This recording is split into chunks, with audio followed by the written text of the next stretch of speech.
Hello, welcome to Australia, welcome to Australian Book Travels, and welcome to the small, rural and unusual town of Smeaton. Unusual not because of its relatively small population of 230 or its smattering of historic buildings, but unusual because Smeaton no longer has an actual town. No school, no post office, no shops, just its one and only operational hotel. But we're not here in Smeaton to see its town. We are here to visit the historic Anderson's Flour Mill, where today the National Trust Anderson's Flour Mill Heritage Weekend is being held. The Heritage Weekend has an intimate atmosphere where displays of heritage crafts and sales, old farm machinery, vintage cars and motorbikes, and historical information is at the heart of the festival. Entry is free, and we get to listen to Celtic music while sitting by Birch Creek under the old oak trees with a beautiful view of the mill. Initiated by Cheryl and Alan Just in 2017, the Heritage Weekend is a must-see event. Along with the 1861 bluestone buildings of the flour mill, it is one of the rare occasions that the mill's water wheel is in operation. With Cheryl and Alan's helping hand, the mill is the first Australian mill to register with the UK Mills on the Air event, where radio groups set up in mills and connect with others across the world. It is at the Heritage Weekend where this occurs.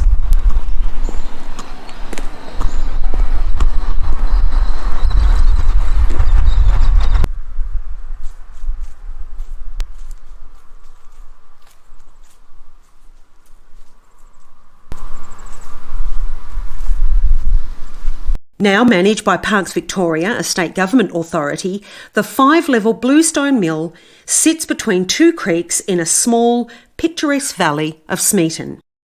The grounds are always open, but the mill is only open 6 days each year for special events.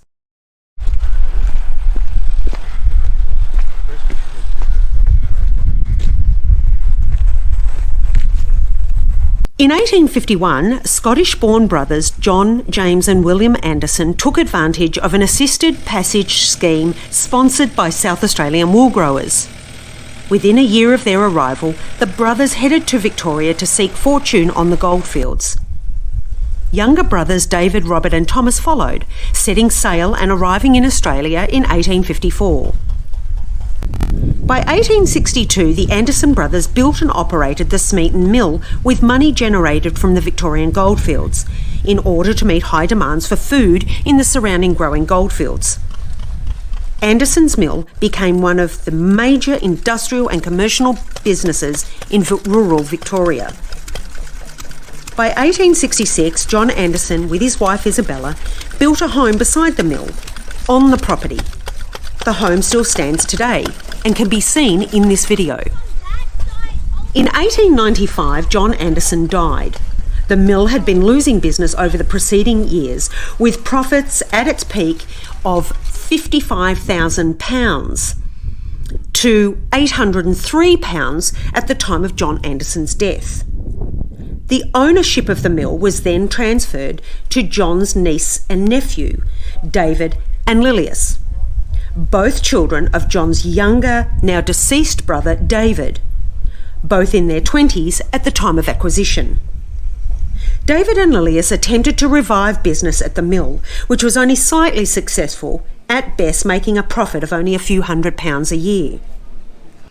By 1916, David Anderson, now junior, married to Ruby Cole, a primary school teacher. They had 3 children, Lynette, and twins, David and Shirley. David, Jr., now elder, died in 1929, and Ruby was left to run the mill and raise the 3 children.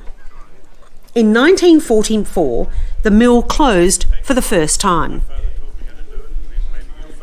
Twin, David Anderson, adapted and reopened the business after his return from military service in World War II, changing the production of flour to oatmeal and stock feed, and a rice substitute known as ricina, which was exported to Asia.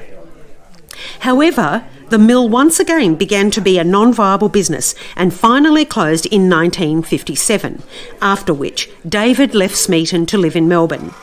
His twin, Shirley, and sister, Lynette, continue to live in the family home on the mill site. Shirley's son, Roger, seen in today's video, grew up in the house and on the property, remembering a happy childhood and growing up in a beautiful, quiet location. The mill lay dormant for many years, and so by 1987, the Victorian government took the opportunity to purchase the mill to ensure its future for the public. The mill opened to the public in 1988. The site is recorded on the Victorian Heritage Register and with the National Trust.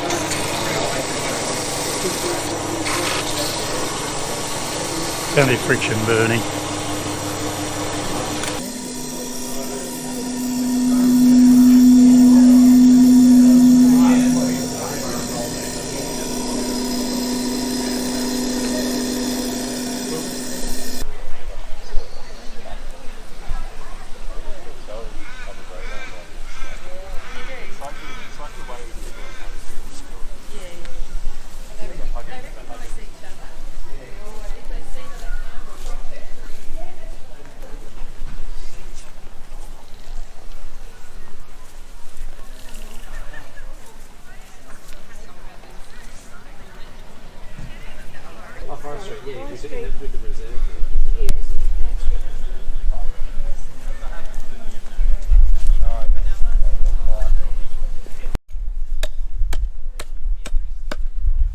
The event photographer, are you?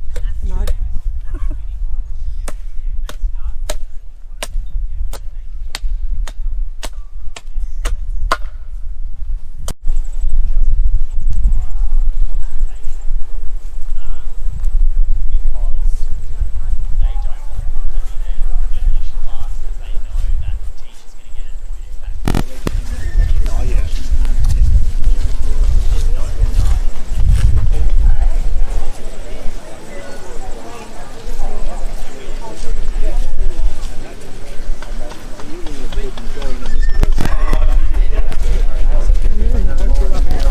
Oh, did you? I'm kidding. Oh, nice.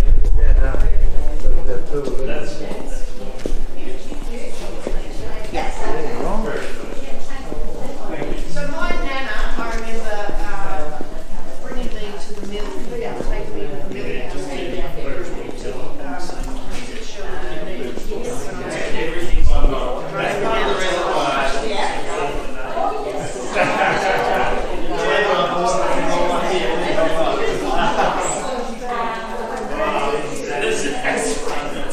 This is I just look at this.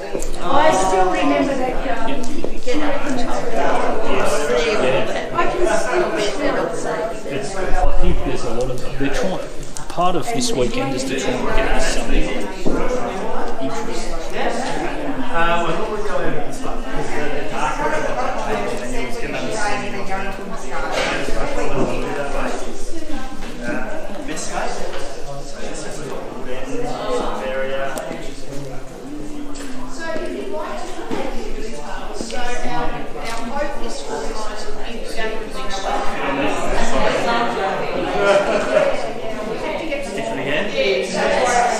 So some of them we've only got because it do have small ones, some of them we don't have the small ones.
Sorry.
What happens with the phone? When the phone goes down?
It's just popcorn. I felt the moment. Yeah, you have to do it. Yeah. So that's really nice. The only reason being it's getting harder to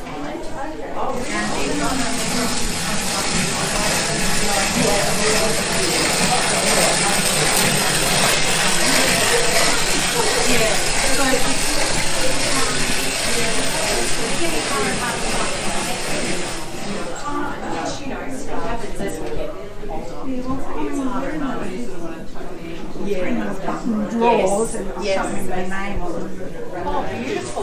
So much like it. Well, it would be a habit. These buttons have actually been found on the central Victorian goldfields. Okay, all So- the same sort of styling. Yeah. So these would be what the that's a bit different. And you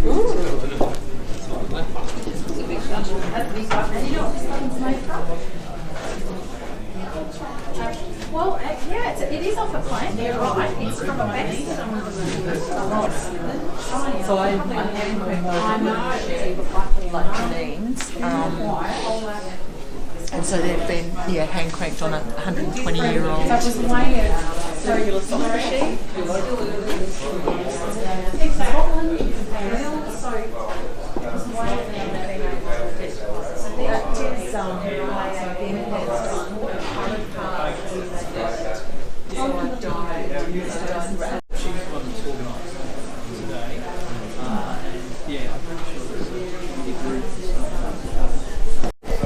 What is it? A maple? Plain maple, yeah.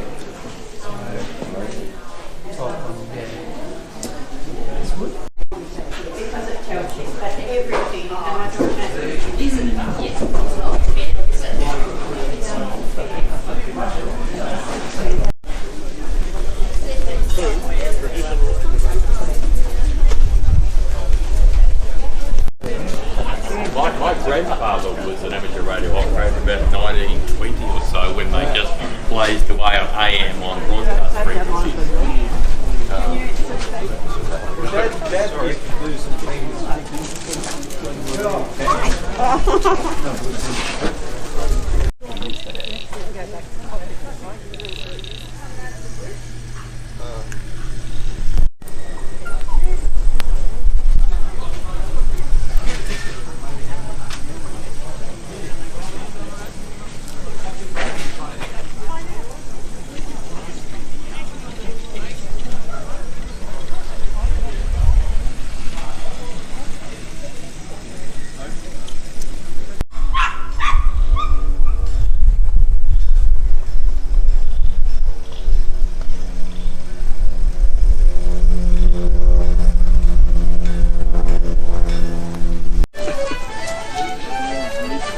Yeah, so that's fantastic. Yeah.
Thank you.